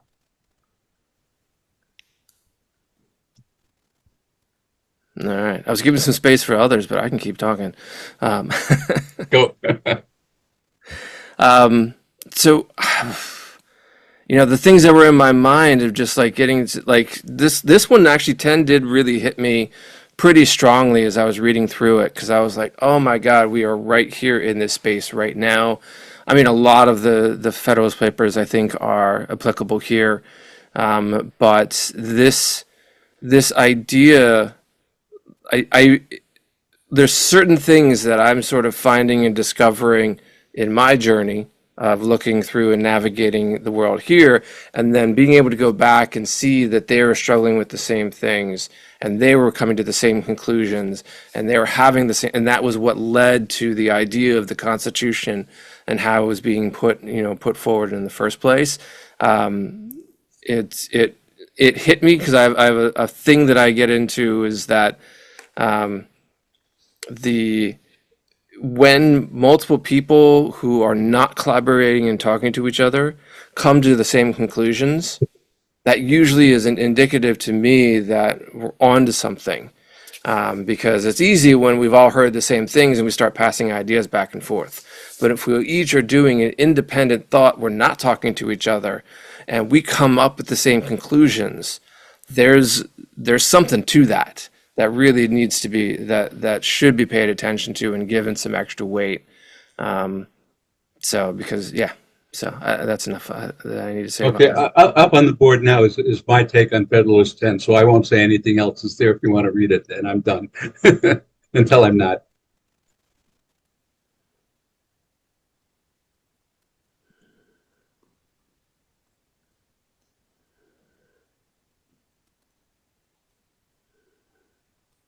I mean, jump in here. I think his concern is mainly just what we call today illiberalism, right? And just where either a majority generally led by a demagogue is trampling on the rights of the minority, or if he gets past a certain point, doesn't even need to be a majority. At that point, if you're a demagogue and manage to invent yourself as a tyrant, and that's what you get. It's the property thing is obviously important. You can see he says in the paragraph above there, he says the most common and durable source of factions has been the various unequal distribution of property. So he's giving that as an example, and he said, hey, this is the primary example. But I could definitely see plenty of other examples, right? You have that sort of factional impulse. It could be based on religion. right? A lot of the, Enlightenment liberalism comes up sort of in reaction to the wars of religion during the 16th, 17th centuries in Europe. It could also be based on ethnicity, right? We see that all over the world all the time. And sometimes those things may have links to the distribution of property, but it gets a little bit further away from it. So, I think he's using property as sort of a central example because it's a good example of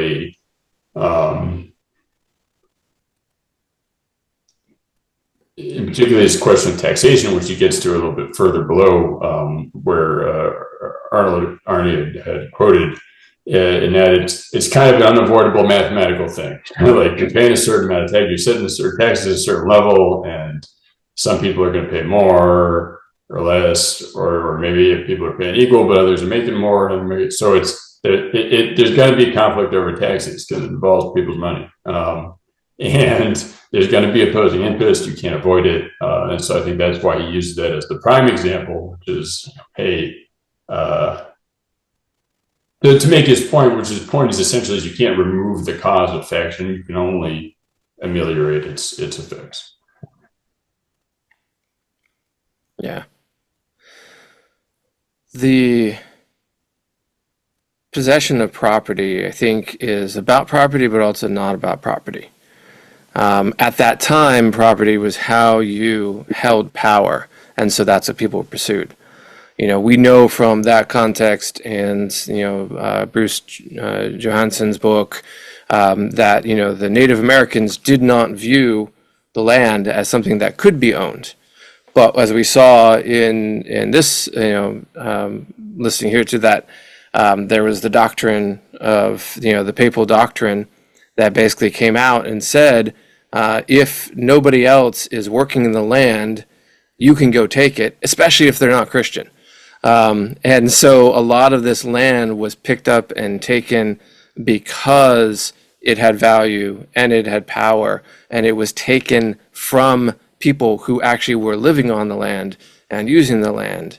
And it reminds me of what is, for me, a modern equivalent, which is that if you pay attention to startups, and I'll probably actually use Facebook and Zuckerberg, an example of this, because it's a somewhat well-known example of this, that the founders are the ones who distribute the stock.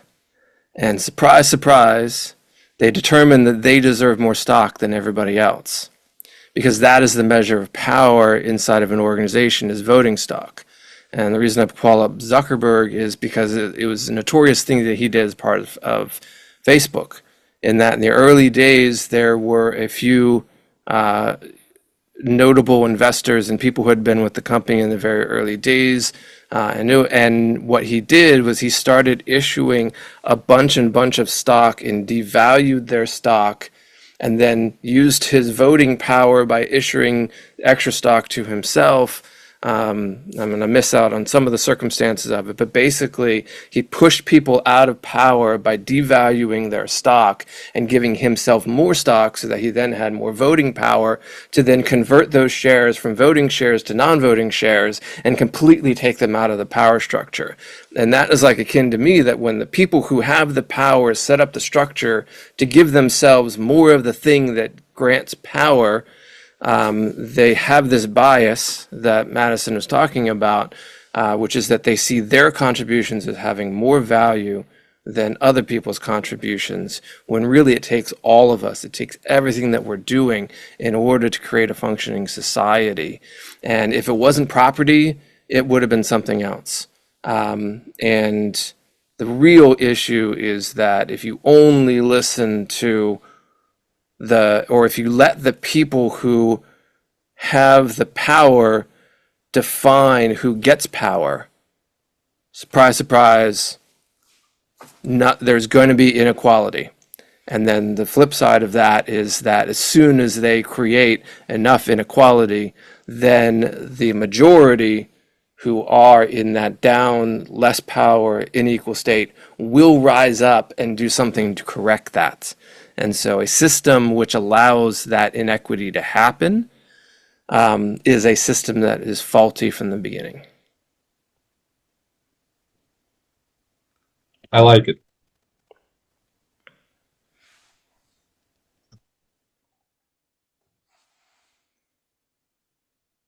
All right, we are 8:40, so we are officially past our ending time. Um, I think we could probably keep talking about this and other things for a while. It was a different experience to go directly into one of the things. We kind of picked off 30 of these things, which meant we maybe had like 3 or 4 minutes to talk about each one if we wanted to do each thing one by one. So there's probably an unrealistic sense of this, but I am going to get us into what are we doing next. I'm relaunching a poll here. So there should be a poll up on your screen that you can vote for. And the thing we were looking at is, should we do another batch of Federalist Papers for the next one? So our next time, we're going to take the month of August off, and we're going to come back in September. So we'll actually be coming back on September 11th, so on 9/11. And do we want to talk about some more of the Federalist Papers, and maybe we pick a couple of Federalist Papers and dig into them in detail? Or do we want to mix it up and talk about the Anti-Federalists? Because usually the Federalists won, so we talk about those a lot, but should we talk about the Anti-Federalists in September? Can I make a suggestion that you modify the poll a little bit? I suggest that we pick 1, 2, or 3 of the most important Federalist Papers, like 51, and talk about the Federalist and the anti-Federalist views about those specific Federalists. I could do that. Hold on, let me end this poll and let me edit this. And then over the course of time, we can message you with which of the remaining ones we think is most important. Yep. And so to get the answer to that, you can just use Google or Copilot and ask them what are the most important ones and why. Yep. Let's see if I get Or this. unless you've got a favorite of your own. I think this is how I did it last time. I mean, don't you just want to, like, I put in the Yale legal site, which has the Constitution. Don't you just want to read the Federalist Paper itself, and then everybody has a copy. We send out a link from the Constitution Society for free copies. I'll send you if you. No, I have it. I mean, I have different copies. My point is that don't you just, while you're going to be discussing it, don't you want to actually just reread it collectively so everybody has read it together? We have been. That's why we distributed it. Since the last one, we've had 30 days to read it. The assignment was to read the first 30 for tonight. Okay. That was the point I was trying to make, but that's okay. All right, I'll launch a new poll. Clarify what, if I didn't get it that right. If you pick, so like say tonight, when you said, let's discuss number 10, we would pull up number 10 together collectively as a group, reread it so that as Pete, as you were pointing out, the category debates that we were having that you probably want ideally not to have as much of, we would then reduce that because we'd all be reading the same copy together and we could debate and got it. I agree. I absolutely agree with you, Gary. And in addition, everybody has a copy, so you can also read them before the event. I agreed. I do believe though, when you, I mean, to be fair, maybe it's just me. That's what I just did. No. All right, hold on. You guys are talking over each other, and neither one. That's what I just did. I pulled it up. Arnie, you're talking over, and nobody's getting to finish our sentences. Okay. Thank you. Do your job. Slap me in the hand. All right, so we got a poll up here. It kind of sounds like we all would like to dive a little bit deeper into individual things, but I think the poll still stands. So either we can choose a few Federalist Papers and do a deep dive on a few of the Federalist Papers. We could do the same format. We can pull it up. We can read it. We can discuss it. We could just do anti-federalist papers and take up a few of those things, put it up there, read it, discuss it, get into the details of it.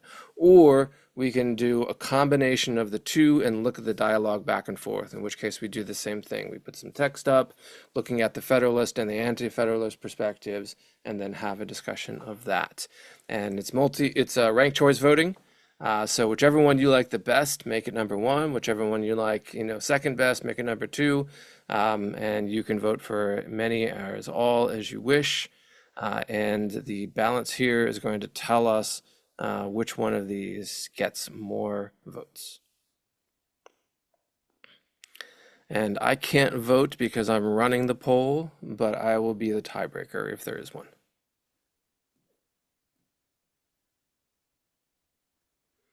All right, so the votes are in, and wait, how does this work? In position one, I hope I did this okay. There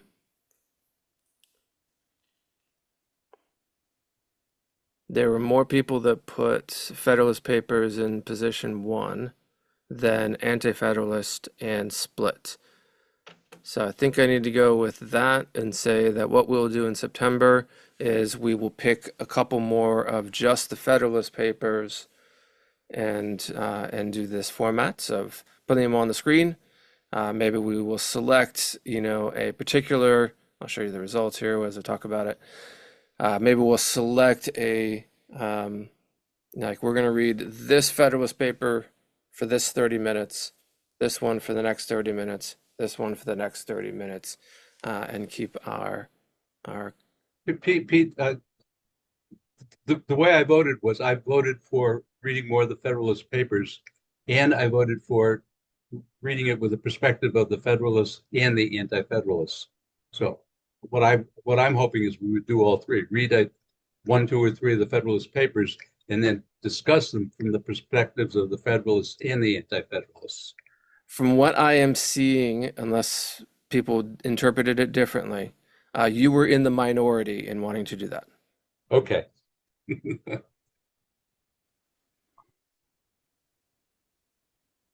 So, all right. So we will choose some more Federalist Papers. In and we can do it in chat if you've got some preferences here. We can go back to Meetup and put into the comments. What are your favorites? And maybe we can take so make a list of what ones that you would like to do, and we'll basically do ranked choice voting. So if you go back to the Meetup and fill out or post a comment and say, I would like to talk about these. Maybe you give 5, you can give as many as you want. And whichever of those Federalist Papers gets the most votes, the top 3 vote getters in a ranked choice voting kind of a way, that is what we will discuss in September. Just a quick question as far as the scope of the Federalist Papers we can choose from. Is there like a limit 1 through or 30 through 50, or can it be any above 30? Or I'm gonna propose, and you guys can overrule me, or vote against me. I am going to propose that we do any of them, and because there's a lot to cover, and I think, whatever we think are the best ones for us to talk about, let's just go ahead and do those. perfect. That Great. sounds good. All right. Well, it's nice to meet you, John and Aaron. Thank you for all your great contributions. It definitely felt like a very productive meeting when it comes to like good back and forth discussion, and I definitely got a lot of good further reading points as well, which has been great. So thank you, everyone. Thank you for incredible presentation tonight too. Oh, thank you. Yes. Well done. Yep. And as we were saying before, we are recording this here, so if you missed the presentation, you missed the earlier stuff, you can go on to, it'll be up on our YouTube channel in the next few days, so you can catch all that you gotta stuff. tell me this stuff, man. I'm an elected official now. If you're recording me talking about politics, I need to know. Oh, okay. Nothing bad in this one. This was fine, but now I know going forward. Yeah. Gotcha. All right. Yeah, I guess that was part of the part that you missed in the beginning when we Yeah. So yeah. Yeah. I can preview it to you if you want to. I can actually take this it's part. fine. I can cut it out. We can trim up a bunch Yeah, of stuff. no, it's fine. I'm not worried about this one. Yeah. All right. Good to meet you all. Those of you who I haven't met before, and good to see, Pete, Arnie, all the rest of you guys. It's been a while. Take care. See y'all. Our pleasure. Thanks so much. Great job tonight. Thank you. Thanks, everyone. Thank you.